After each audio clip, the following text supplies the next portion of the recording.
แสงแดดตอนแรงของวันศุกร์ปลายเดือนเมษาตกต้องลงผ่านซองใบไม้ในส่วนหลังวัดธาตุหลวงเฮ็ดให้แสงนั้นเหมือนกับความจำจางของผู้คนที่คอยแว่วผ่านไปอย่างช้าในความเงาเงียบของเวลาที่มักทึกลืมคำสวรรค์สายหนุ่มวัย36 ปีผู้เคยเป็นเด็กกำพร้านั่งอยู่ลุ่มไม้จำปาเบิ่งแสงตะวันตกอยู่หลังพระองค์ใหญ่ของธาตุหลวงเขาถือซื่อเป็นผู้บริหารธุรกิจขนาดกลางในนครหลวงแต่ภายในใจของเขามีความว่างเปล่าหนึ่งที่มีแต่ความคิดฮอดและการตำหนิตนเองเขาได้รับกองไม้หนึ่งจากบริษัทธนาคารในนั้นมีเอกสารมรดกของแม่คำแม่บุญคนที่เคยเริ่มต้นให้ชีวิตใหม่ให้เขาในเวลาที่เขาเป็นเด็กน้อยอยู่ปากไสในกองนั้นมีรูปถ่ายเก่า1 ใบเป็นรูปของเขาและเด็กหญิงคนหนึ่งยืนอยู่ข้างกันในมือของเด็กนั้นถือวงไม้จำปาเบาและอยู่ข้างหลังเขียนด้วยปากกาของแม่คำว่าถ้าวันใดเขาจำได้ให้กลับมาหามาลีซื่อนั้นละทำให้จิตใจของคำสวรรค์เต็มไปด้วยความสับสนความประทับใจและการตื่นเต้นที่เขาเคยฟังมันไว้ในหัวใจเป็น10 ปีกำลังทึกขุดขึ้นมาอีกครั้งเขาจำได้ว่ามาลีแม่นเด็กหญิงที่สดใสคนเดียวที่เคยเอาใจใส่เข้าเวลาเป็นเด็กกำพร้าอยู่ในช่วงเวลาสั้นที่ได้อยู่ในอ้อมอุ่นของแม่คำในวันที่เขาทึกพอหับกลับไปอยู่กับเขาอยู่เมืองหลวงมาลีได้ฮ้องให้และให้สัญญาว่าถ้าเจ้าหักแท้ต้องกลับมาก่อนวันบุญปีใหม่แต่เขาบ่ได้กลับไปมื้อนี้ความเงาเงียบอยู่หน้าพระธาตุหลวงเหมือนจะตอบเสริญให้เข้าไปค้นหาคำตอบคำสวรรค์ลุกขึ้นอย่างคอยรถของเขาจอดอยู่แคมทางที่ข้างวัดเข้านั่งแล้วหันไปเบิ่งแสงตะวันตกอีกครั้งในใจของเขามีอย่างเดียวความตั้งใจเขาจะกลับไปหามาลีคำสวรรค์ลงจากรถในตอนเช้าต้นหน้าฝนอยู่กลางตลาดเก่าในเมืองปากเซเป็นตลาดเก่าแต่เต็มไปด้วยความคึกคืนและความคึกคืนจากผู้คนที่มาซื้อขายในตอนเช้าการก้าวข้ามทางรถการเข้าซองตลาดและความกุ๊กกินของอาหารกินง่ายเฮ็ดให้เขารู้สึกได้ทึกซูบกลับไปหาอดีตอันเงางามอย่างบ่ทันตั้งตัวในแถวตลาดกลางข้างร้านขายไข่ดองเขาเห็นเด็กน้อยผู้หญิงคนหนึ่งประมาณ6 ปีกำลังช่วยแม่ของเขาขายข้าวเหนียวใส่หมูเด็กน้อยใส่เสื้อสีเหลืองจางติดขี้เหงื่อน้อยแต่มีลักษณะใจดีสายตาสดใส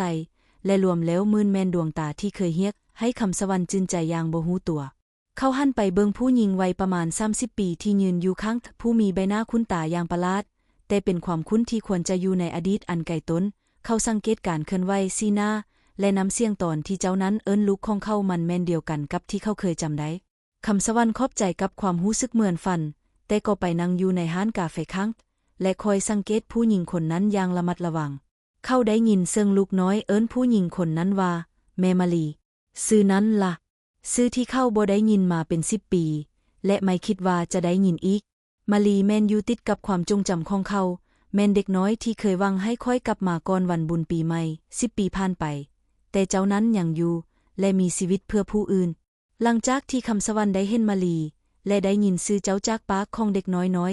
ใจของเขาเหมือนกับได้ทึกปลุกให้ฟื้นจากการลับลืมจากความจำอันไกลต้นใจของเขาวานไปหาอดีตในเวลาอันสั้นแต่มีความหมายหลายเขาจึงเฮ็ดให้เห็นแม่นสิ่งที่มาลีเคยเว้าเวลาที่ของขวัญอันง่ายที่เจ้าได้เฮ็ดให้เขาแม่นวงไม้จำปาที่ทักโดยสายยางแก้วจากใบไม้แห้งที่เก็บไว้ในคงไผ่ใกล้ห้องครัวของแม่คำในมื้อสุดท้ายก่อนที่เขาจะทึกพอนำกลับไปนครหลวงมาลีได้ให้ของขวัญสิ้นนั้นและเว้าด้วยเสียงบ่มั่นใจว่าถ้าเจ้าฮักแท้จงกลับมาก่อนวันบุญปีใหม่ค่อยจะถ่ายรูปเอาไว้ถ้าเจ้าบ่มาค่อยจะซุบของขวัญนั้นไปไว้ในไฟมันเป็นคำสัญญาของเด็กน้อย2 คนที่ของขวัญขนาดเท่าฝ่ามือแต่มีความหมายหลายกว่าค่าเงินใดแต่ความเป็นจริงแม่นเข้าบ่ได้กลับไปในวันบุญปีใหม่นั้นบ่ต่อไปอีกปีและบ่ฮู้เลยว่าหลังจากนั้นเกิดหยังขึ้นกับชีวิตของมาลีและแม่คำความจริงคือคำสวรรค์ได้ทึกพอของเขาพากลับไปและทึกห้ามคาดติดต่อกับคนในปากไซแม่คำได้พยายามส่งจดหมายแต่ทึกสกัดไว้ในความคิดของเขาแมนบ่อยากจื้อจำเรื่องบอนนั้นเพราะว่าเขารู้สึกผิดและกลัวว่าจะต้องเห็นความผิดหวังในสายตาของผู้ที่ห้องให้คืนนั้น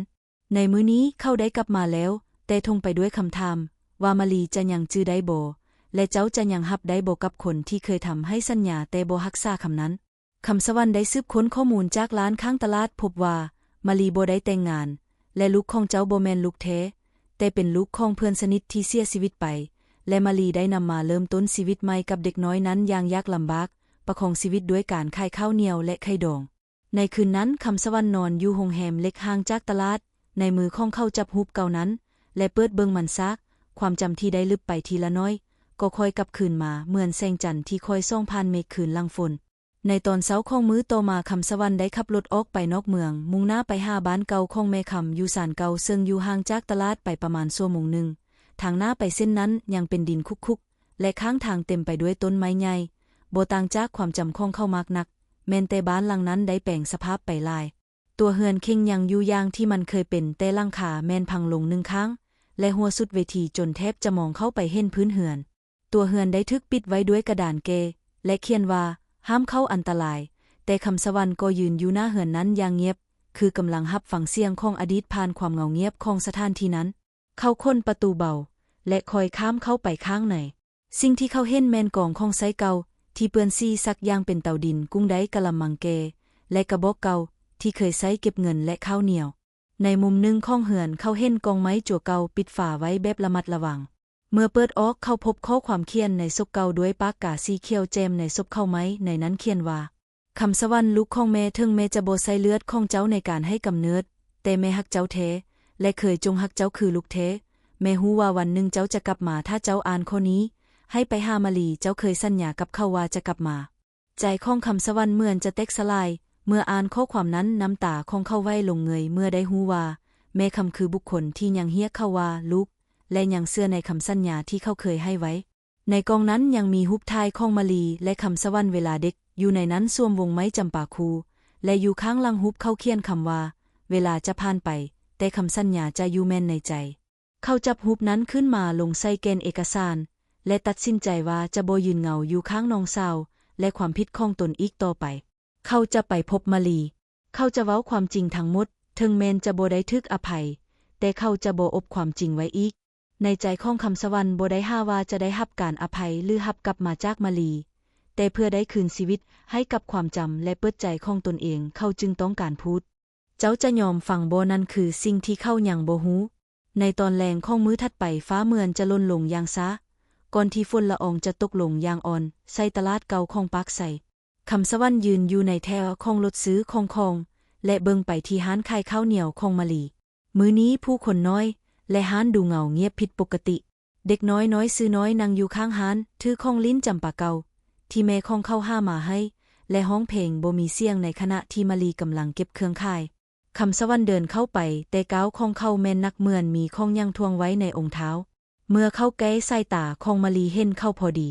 ท่าทางของเจ้ามื่นกับการจื้อจำสิ่งหนึ่งที่ให้ไปดนนางยืนนิ่งมือถือกล่องข้าวเหนียวมันแน่และสายตาของนางสั่นไหวคำสวรรค์เอิ้นด้วยเสียงบ่แน่ใจมาลีเวลานั้นรู้สึกคล้ายคือว่าทุกคำที่เขาเคยฟังไว้ในใจได้ถูกดึงออกมาทั้งหมดมาลีมองอย่างบ่แน่ใจในตอนแรกก่อนที่จะยกมือขึ้นปิดปากและถอยหลังไป1 ก้าวคำสวรรค์แม่นเจ้าบ่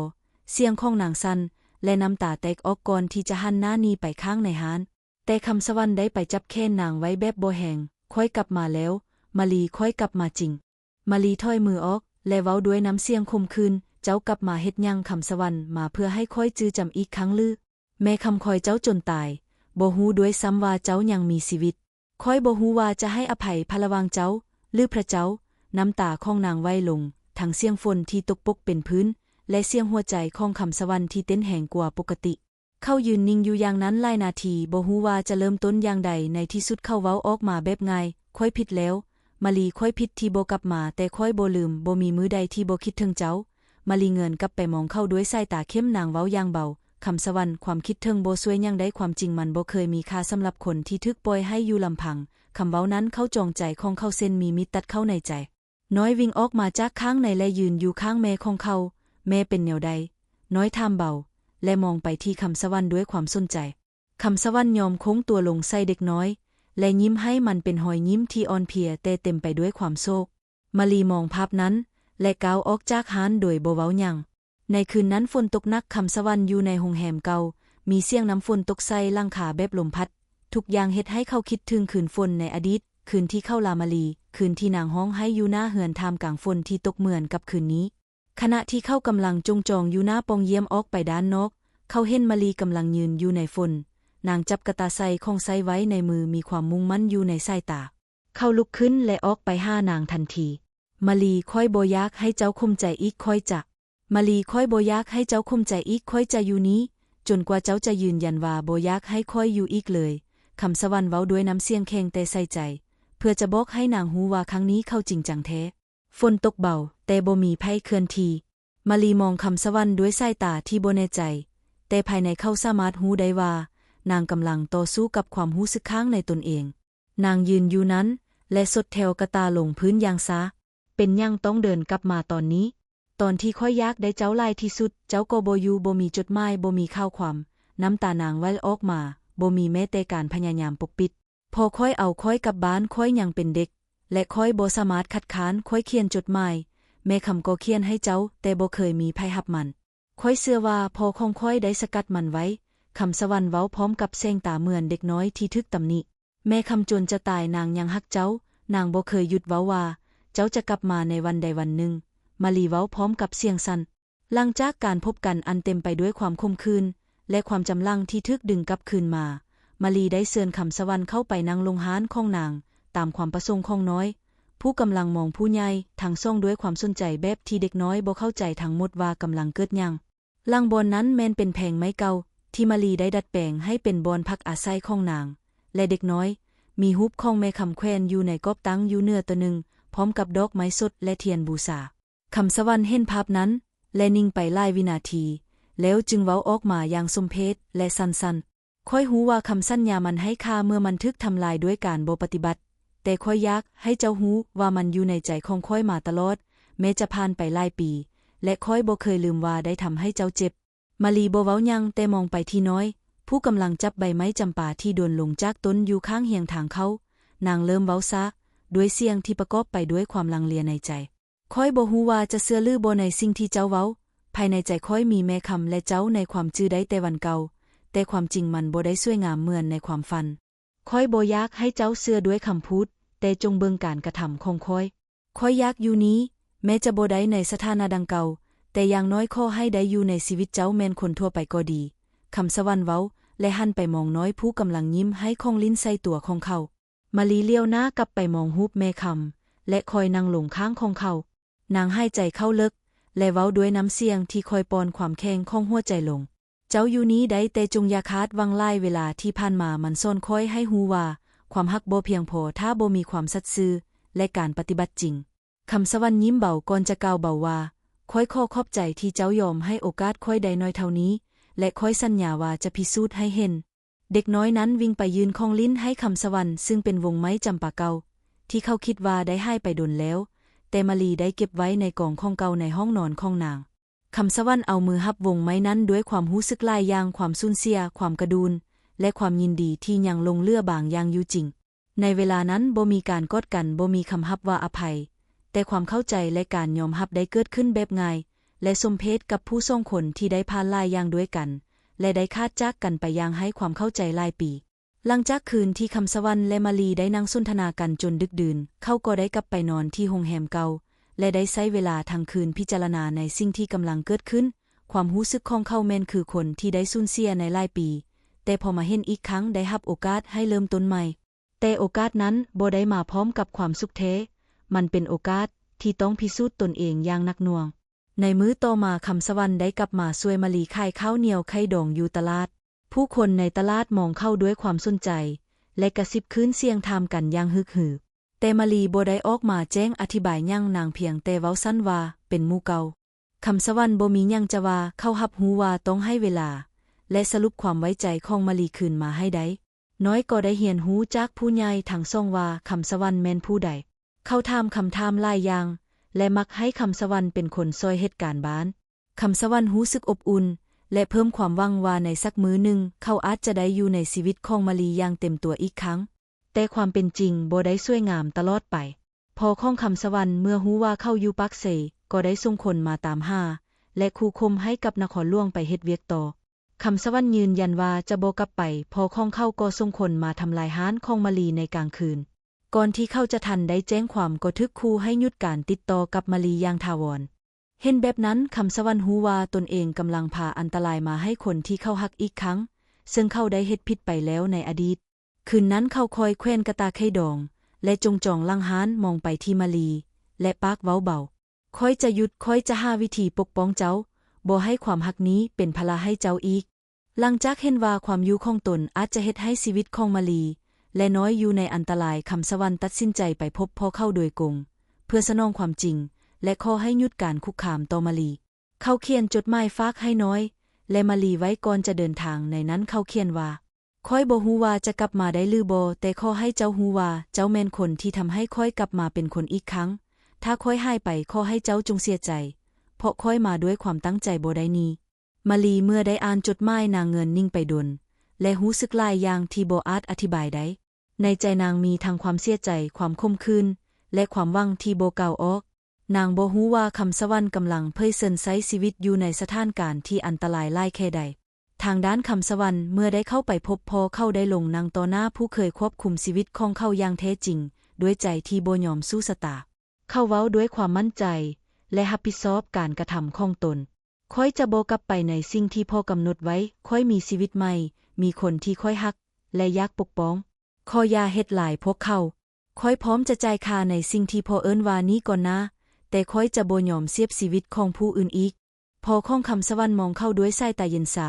และเว้าสั้นว่าถ้าเจ้าออกจากความควบคุมของค่อยก็ให้เจ้าลองเบิ่งว่าชีวิตเฮ็ดด้วยมือของเจ้าจะไปได้ทรงใดแล้วพอเข้าก็ยอมให้คำสวรรค์ออกไปด้วยซื่อหน้าให้ความรู้สึกการกลับมาของคำสวรรค์ในมื้อต่อมาค่อยรู้สึกว่าเป็นบอนที่ควรอยู่ของเขาบอนที่เขาต้องสร้างขึ้นใหม่ด้วยมือของเขาเองมาลีและน้อยยังคงรอท่าและเฝ้าเบิ่งการเปลี่ยนแปลงของเขาแต่สิ่งที่แท้จริงแล้วมันยังบ่แน่นอนว่ามาลีจะยอมให้สัมพันธ์กับคำสวรรค์ในสภาพเก่าได้หรือบ่เพราะความสูญเสียและความเจ็บปวดในอดีตยังลงเหลืออยู่และในใจนางกำลังชั่งน้ำหนักระหว่างความฮักและความปลอดภัยของชีวิตเหล่านี้แม่นความจริงของชีวิตบางครั้งการกลับคืนบ่ได้แม่นการเริ่มต้นใหม่แบบได้รับการยอมรับทันทีแต่แม่นการพิสูจน์ว่าไผคือคนที่ยืนอยู่ได้ในความเจ็บปวดและส่งบทเรียนจากอดีตแสงเสาเล็กของวันใหม่ส่องผ่านกระจกหานของมาลีลงมาต้องบอนของเขาที่เคยนั่งค่ายข้าวเหนียวในทุกเช้ามื้อนี้คือวันที่มาลีรู้สึกว่าทุกอย่างในชีวิตเริ่มจะมีความหมายใหม่คำสวรรค์กลับมาจากนครหลวงแล้วและเขาได้เฮ็ดให้ทุกคนในตลาดเห็นว่าชีวิตใหม่ของเขาแม่นการเริ่มต้นจริงบ่ใช่การหนีอดีตหลังจากการพบพ่อครั้งนั้นคำสวรรค์ทึกตัดขาดทางมรดกและทรัพย์สินทั้งหมดแต่เขายังรู้สึกเบาใจ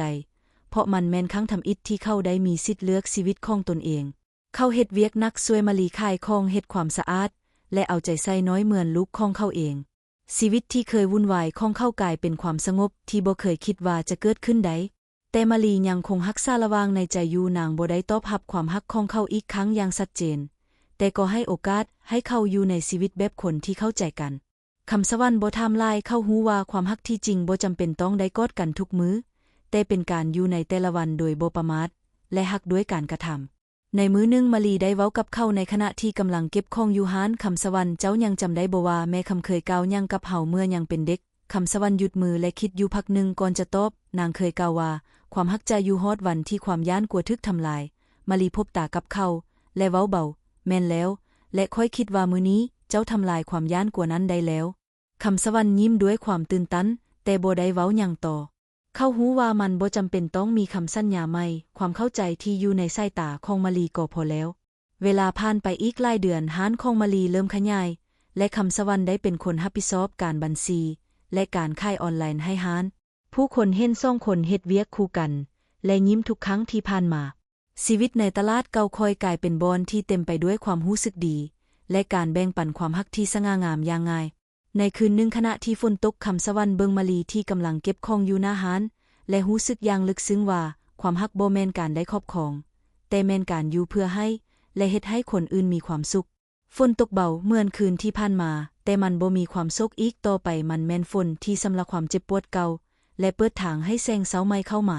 ในตอนสุดท้ายน้อยถามคำสวรรค์ในขณะที่ทุกคนกำลังกินข้าวแลงลุงคำความฮักแม่นยังคำสวรรค์หัวเราะเบาและตอบว่าความฮักแม่นการฮู้ว่าไผคนหนึ่งให้เจ้าได้เฮ็ดสิ่งดีให้กับโลกและเฮ็ดให้เจ้าอยากเป็นคนที่ดีกว่าเก่ามาลีมองไปที่เขาและยิ้มอย่างอ่อนเพลียน้อยก็หัวเราะทุกเสียงรวมกันกับเสียงฝนข้างนอกกลายเป็นทำนองความสุขที่ง่ายแต่แท้จริงคืนนั้นคำสวรรค์ได้เขียนบัน